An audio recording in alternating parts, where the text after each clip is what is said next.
ರಾಮ ರಾಮ ರಾಮ ರಾಮ ರಾಮ ಜಯ ರಾಮ ರಾಮ ರಾಮ ರಾಮ ರಾಮ.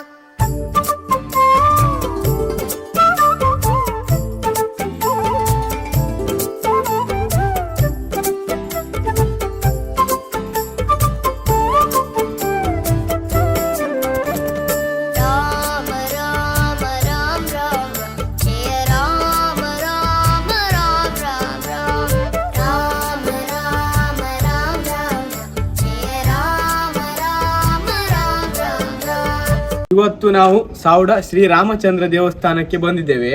ಈ ದೇವಸ್ಥಾನವು GSP ಸಮಾಜಕ್ಕೆ ಒಳಪಟ್ಟಂತಹ ದೇವಸ್ಥಾನ ಅಂತ ಹೇಳಿದ್ರೆ ಗೌಡ ಸಾರಸ್ವತ ಸಮಾಜಕ್ಕೆ ಒಳಪಟ್ಟಂತಹ ದೇವಸ್ಥಾನವಾಗಿದೆ. ದೇವಸ್ಥಾನದ ಪ್ರಧಾನ ಅರ್ಚಕರಾದ ವೇದಮೂರ್ತಿ ಶ್ರೀ ರಾಮಚಂದ್ರ ಭಟ್ ಇವರ ಬಳಿ ನಾವು ಈ ದೇವಸ್ಥಾನದ ವಿಶೇಷತೆ ಹಾಗೂ ಧಾರ್ಮಿಕ ಕಾರ್ಯಕ್ರಮ ಹಾಗೂ ಇಲ್ಲಿನ ಸ್ಥಳ ಪುರಾಣಗಳ ಬಗ್ಗೆ ತಿಳಿದುಕೊಳ್ಳೋಣ ಬನ್ನಿ. ರಾಮ ರಾಮ ರಾಮ ರಾಮ ರಾಮ ಜಯ ರಾಮ ರಾಮ ರಾಮ ರಾಮ ರಾಮ.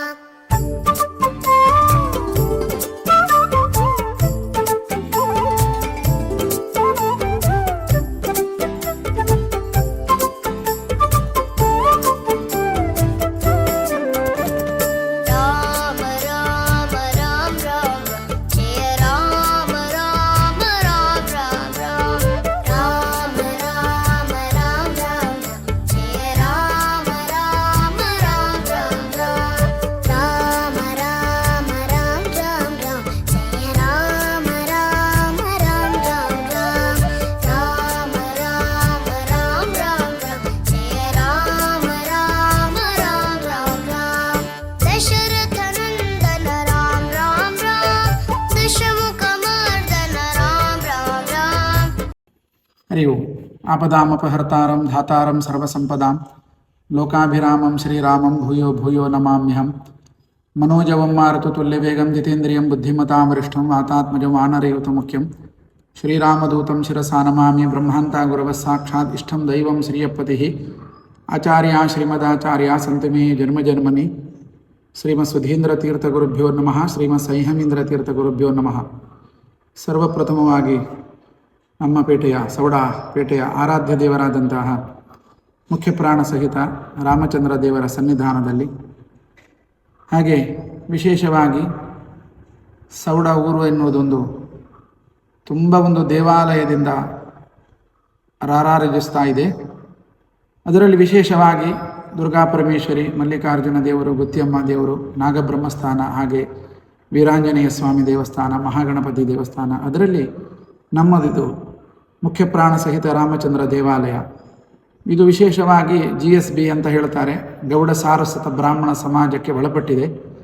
ಇಲ್ಲಿ ಪ್ರತಿ ವರ್ಷ ಹೇಳಿದಾಗೆ ರಾಮನವಮಿ ಉತ್ಸವ, ಹಾಗೆ ಹನುಮತ್ ಜಯಂತಿ, ಶ್ರೀದೇವರ ಪ್ರತಿಷ್ಠಾವರ್ಧಂತಿ, ಅನಂತವ್ರತ, ಹಾಗೆ ಕಾಶಿ ಮಠಾಧೀಶರಾದಂತಹ ಶ್ರೀಮತ್ ಸದ್ಗುರು ಸುಧೀಂದ್ರ ತೀರ್ಥ ಶ್ರೀಪಾದಂಗಳವರ ಪುಣ್ಯತಿಥಿ ಆರಾಧನಾ, ಹಾಗೆ ಪ್ರತಿಯೊಂದು 2.5 ವರ್ಷಕ್ಕೆ ಬರುವಂತಹ ಅಧಿಕ ಮಾಸದಲ್ಲಿ ವಿಶೇಷವಾಗಿ ದೇವರ ಸಾನ್ನಿಧ್ಯ ಅಭಿವೃದ್ಧಿಗೋಸ್ಕರ, ಹಾಗೆ ನಮ್ಮ ಒಳ್ಳೆಯ ಭಾರತ ದೇಶಕ್ಕೆ ಒಳ್ಳೆಯದಾಗಬೇಕು ಅನ್ನುವ ಒಂದು ಉದ್ದೇಶದಿಂದ ಪ್ರತಿಯೊಂದು ಅಧಿಕ ಮಾಸದಲ್ಲಿ ಒಂದೊಂದು ವಿಶೇಷವಾದಂಥ ಕಾರ್ಯಕ್ರಮವನ್ನು ಹಮ್ಮಿಕೊಳ್ತಾ ಇರ್ತೇವೆ.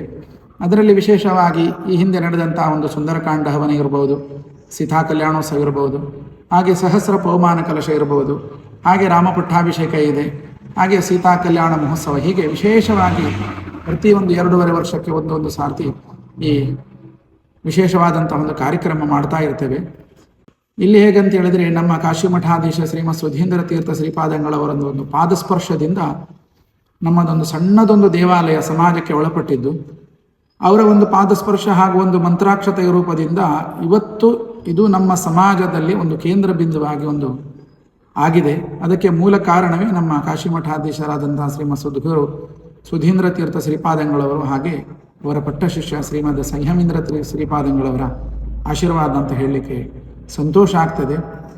ಹಾಗೆ ನಮ್ಮ ಸವಡ ಊರು ಅಂತ ಹೇಳಿದರೆ ವಿಶೇಷವಾಗಿ ಇಲ್ಲಿ ಒಂದು ದಕ್ಷಿಣ ಕಾಶಿಗೂ ಸಹ ಒಂದು ಸಮಾನ ಅಂತ ಹೇಳ್ತಾರೆ. ಯಾಕಂತ ಹೇಳಿದರೆ, ಒಂದು ನದಿ ಪೂರ್ವದಲ್ಲಿ ಹುಟ್ಟಿ ಪಶ್ಚಿಮಕ್ಕೆ ಹೇಗೆ ಸೇರ್ತಾಳೋ ಹಾಗೆ ನಮ್ಮ ಈ ವಾರಾಹಿ ನದಿ ಕೂಡ ಪೂರ್ವದಲ್ಲಿ ಹುಟ್ಟಿ ಪಶ್ಚಿಮಕ್ಕೆ ಸೇರ್ತಾಳೆ. ಆದರೆ ಇಲ್ಲಿ ಸವಡಕ್ಕೆ ಬರುವಾಗ ದಕ್ಷಿಣದಿಂದ ಉತ್ತರಕ್ಕೆ ಅವಳು ಹರಿತಾಳೆ.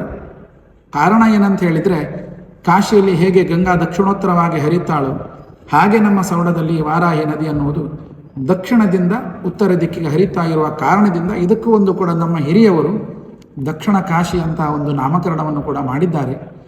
ಹಾಗೆ ನಮ್ಮಲ್ಲಿ ವಿಶೇಷವಾಗಿ ನಮ್ಮ ದೇವಸ್ಥಾನ ಅಂತ ಹೇಳಿದರೆ ನಮ್ಮ ತಂದೆಯವರ ಕಾಲದಿಂದ ನಮ್ಮ ಅಜ್ಜನ ಕಾಲದಿಂದ ಕೂಡ ಒಂದು ಸಾಧಾರಣ ಒಂದು 350 ವರ್ಷ ಇತಿಹಾಸ ಇದೆ. ನಮ್ಮವರೇ ನಮ್ಮ ಮನೆತನದಿಂದ ಪೂಜೆಯನ್ನು ಮಾಡಿಕೊಂಡು ಬಂದಿದ್ದು. ಹಾಗೆ ವಿಶೇಷ ದೇವರ ಆರಾಧನೆ ಮಾಡಿ ನಮ್ಮ ಸಮಾಜಕ್ಕೆ ಹಾಗೆ ನಮ್ಮ ಎಲ್ಲ ಪರಿಸರದವರು ಎಲ್ಲರೂ ಬಂದು ಕೂಡ ದೇವರ ಸೇವೆಯನ್ನು ಮಾಡ್ತಾ ಇರ್ತಾರೆ.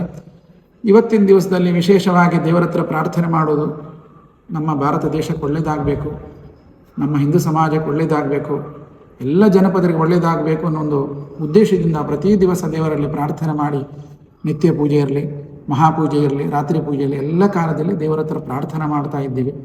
ಸರ್ವೇ ಜನಾ ಸುಖಿನೋ ಭವಂತ ಅಂತ ಹೇಳ್ತಾರೆ. ಎಲ್ಲರೂ ಕೂಡ ಸುಖದಿಂದವಾಗಿ ದೇವರು ಅನುಗ್ರಹ ಮಾಡಬೇಕಂತ ಹೇಳಿ ದೇವರ ಹತ್ರ ನಾವು ಪ್ರಾರ್ಥನೆ ಮಾಡ್ಕೊಳ್ತೀವಿ. ಹರಿ ಓಂ ತತ್ಸತ್. ರಾಮ ರಾಮ ರಾಮ ರಾಮ ರಾಮ ಜಯ ರಾಮ ರಾಮ ರಾಮ ರಾಮ ರಾಮ.